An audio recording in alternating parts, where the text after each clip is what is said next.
Hello everyone, फिर से एक बार आप सभी का स्वागत है मेरा YouTube channel MD nursing education में। दोस्तों, आज की इस वीडियो में हम लोग 2015 के एनुअल में पूछे जाने वाले क्वेश्चन पेपर को एक एक करके सॉल्व करेंगे।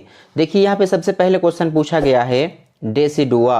डेसिडुआ का मीनिंग आप लोग इस प्रकार से लिख सकते हो, the inner most layer of the uterus is a modified mucus membrane during pregnancy called decidua.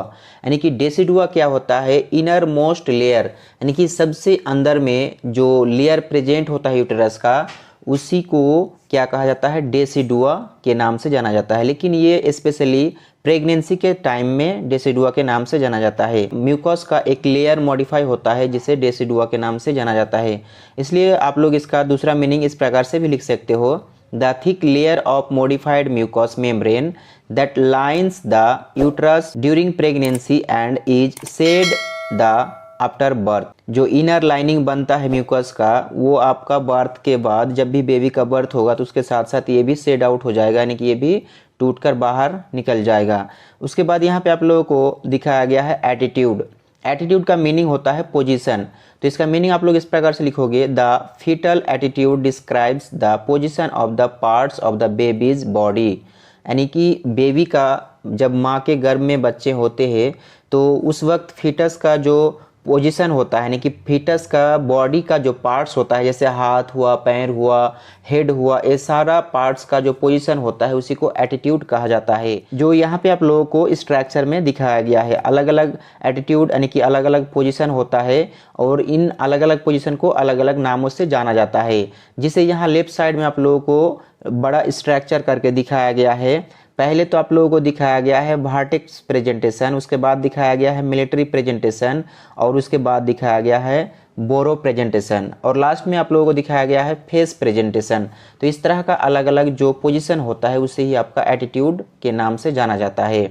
इसलिए इसका दूसरा मीनिंग आप लोग इस प्रकार से भी लिख सकते हो, the attitude describes the relationship of fetus body's parts to on another. यानी कि जो फीटस होगा उसका एक बॉडी का पार्ट्स दूसरे बॉडी के पार्ट्स के साथ जो रिलेशनशिप में होता है उसी को आपका एटीट्यूड कहा जाता है। इसका नॉर्मल जो एटीट्यूड होता है वो आप लोगों को यहाँ पे दिखाया गया है। वर्टेक्स प्रेजेंटेशन जो होता है ये होता है नॉर्मल एटीट्यूड। नेक्स्ट क्वेश्चन यहाँ पे आप लोगों को पूछा गया है प्रेजेंटेशन। प्रेजेंटेशन का मीनिंग आप लोग इस प्रकार से लिखोगे, the fetus presentation describe the parts of the baby that is closest to the birth canal. यानी कि प्रेजेंटेशन का मतलब बर्थ से पहले, जस्ट जब बेबी का बर्थ होगा उससे पहले जो बर्थ कैनाल होता है वहाँ पे बेबी का जो पार्ट्स प्रेजेंट होता है, जो पार्ट्स उस कैनाल में टच होता है, उस पार्ट्स को क्या कहा जाता है, प्रेजेंटेशन कहा जाता है। यहाँ पे कई तरह का प्रेजेंटेशन आप लोगों को दिखाया गया है। यहाँ पे दिखाया गया वर्टेक्स प्रेजेंटेशन, यानी कि राइट साइड में आप लोग देख सकते हैं, यहाँ पे स्ट्रक्चर बड़ा करके आप लोगों को दिखाया गया है। वर्टेक्स प्रेजेंटेशन में ये वाला वर्टेक्स पार्ट आपका क्या होगा, बाहर से दिखाई देगा, इसको वर्टेक्स कहा जाता है, इसलिए इस पोजीशन को वर्टेक्स प्रेजेंटेशन कहा जाता है। उसके बाद यहाँ पे जो दूसरा दिखाया गया है मिलिट्री प्रेजेंटेशन, तीसरा आप लोगों को दिखाया गया है बोरो प्रेजेंटेशन, और चौथा दिखाया गया है फेस प्रेजेंटेशन। फेस प्रेजेंटेशन में फेस सबसे नीचे होगा, यानी कि बाहर से फेस नज़र आएगा, इस प्रेजेंटेशन को फेस प्रेजेंटेशन कहा जाता है। लेकिन इनमें से जो आपका वर्टेक्स प्रेजेंटेशन है ये आपका नॉर्मल प्रेजेंटेशन होता है। उसके बाद यहाँ पे आप लोगों को पूछा गया है मॉर्निंग सिकनेस। मॉर्निंग सिकनेस का मीनिंग आप लोग इस प्रकार से लिखोगे, nausea and vomiting commonly occurs during the yearly stage of the pregnancy at any time of the day called morning sickness. तो इसका स्ट्रक्चर यहाँ पे आप लोगों को दिखाया गया है। मॉर्निंग सिकनेस का मतलब होता है जब किसी भी महिला में, यानी कि कोई भी महिला प्रेग्नेंट होते हैं तो मतलब फर्स्ट ईयरली स्टेज में क्या होता है, नोसिया और वोमिटिंग कॉमन होता है। कभी भी किसी भी टाइम में नोसिया वोमिटिंग फील हो सकता है, कभी भी नोसिया या वोमिटिंग आ सकता है। इस स्टेज को ही आपका मॉर्निंग सिकनेस के नाम से जाना जाता है।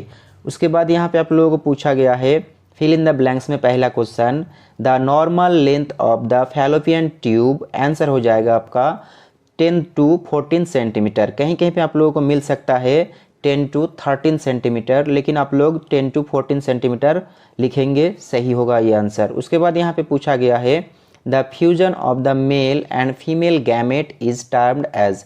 यानी कि मेल और फीमेल गैमेट मिलके जो मतलब फ्यूज होता है उसे क्या कहा जाता है, तो उसे कहा जाता है आपका फर्टिलाइजेशन।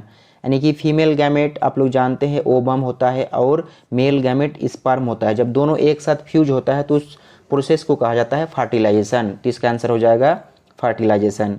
उसके बाद नेक्स्ट पूछा गया है the normal weight of placenta is, तो आंसर हो जाएगा आपका 500 ग्राम।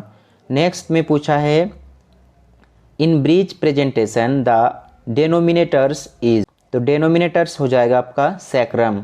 उसके बाद यहाँ पे पूछा है ट्रू एंड फॉल्स में पहला question full dilation of the cervix is one of the prerequisites for the forcep delivery, तो आंसर हो जाएगा ट्रू, क्योंकि फॉरसेप डिलीवरी में जब तक सर्विक्स का फुल डायलेशन नहीं होता है तो फॉरसेप डिलीवरी परफॉर्म नहीं किया जा सकता। यानी कि फॉरसेप डिलीवरी को परफॉर्म करने के लिए सर्विक्स का फुल डायलेशन होना एक तरह का मतलब नेसेसरी है। अगर फुल डायलेशन होगा सर्विक्स तभी फॉरसेप डिलीवरी को परफॉर्म किया जा सकता है। नेक्स्ट में पूछा है tocolytic are used in hypotonic uterine contraction, तो आंसर हो जाएगा आपका false. Next the umbilical cord consist of 2 arteries and 1 vein, answer हो जाएगा ट्रू, क्योंकि अम्बिलिकल कॉर्ड 2 आर्टरीज और 1 वेन से मिलके बना हुआ होता है। लेकिन यहाँ पे एक चीज़ आप लोगों को याद रखना है कि जब फीटस का एज यानी कि यूट्राइन में फीटस का एज 4 महीना से कम होता है, 3 महीना 1 महीना 2 महीना, उस वक्त क्या होता है आर्टरी भी 2 होता है और वेन भी 2 होता है। लेकिन जैसे 4 महीना के बाद आर्टरी 2 रह जाता है और एक वेन क्या होता है आपका वहाँ से डिस्ट्रॉय हो जाता है और एक ही वेन बचा हुआ रहता है। उसके बाद यहाँ पे पूछा है the normal position of the uterus is retroverted and retroflexed, तो आंसर हो जाएगा आपका ट्रू। नेक्स्ट यहाँ पे आप लोगों को करेक्ट आंसर चूज करना है। तो इसमें पहला क्वेश्चन है the milk expressed from the breast of the new born during the first week, तो ऑप्शन में आप लोगों को दिया हुआ है फॉर मिल्क, हाइंड मिल्क और रिचेस मिल्क। तो यहाँ पे जो फर्स्ट ऑप्शन है फॉर मिल्क का मतलब होता है जब भी मदर अपने बेबी को ब्रेस्ट फीडिंग कराता है तो पहला फर्स्ट जो मिल्क सेक्रेट होता है उसे फॉर मिल्क कहते हैं। और लास्ट फीडिंग के लास्ट मुहूर्त में यानी कि फीडिंग के लास्ट टाइम में जो मिल्क सेक्रेट होता है उसे ही आपका हाइंड मिल्क के नाम से जाना जाता है।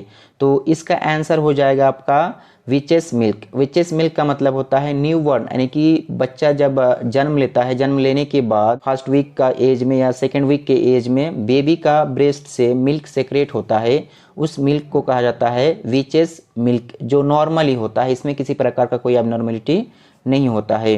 तो इसका आंसर आप लोग इस प्रकार से लिख दोगे 3rd नंबर विचेस मिल्क। उसके बाद यहाँ पे पूछा गया है decidua is the name given to, decidua किसका नाम को दिया गया है, तो यहाँ पे ऑप्शन में है इंडोमेट्रियम ड्यूरिंग प्रेगनेंसी या फिर मायोमेट्रियम ड्यूरिंग प्रेगनेंसी और 3rd नंबर में दिया हुआ है पेरीमेट्रियम ड्यूरिंग प्रेगनेंसी। तो आंसर हो जाएगा इंडोमेट्रियम ड्यूरिंग प्रेगनेंसी, यानी कि प्रेगनेंसी के टाइम में इंडोमेट्रियम को ही डेसिडुआ के नाम से जाना जाता है। बी नंबर में यहाँ पे पूछा गया आप लोगों को यूटोसिया मीन्स, ऑप्शन में दिया हुआ है abnormal labour, normal labour, premature labour.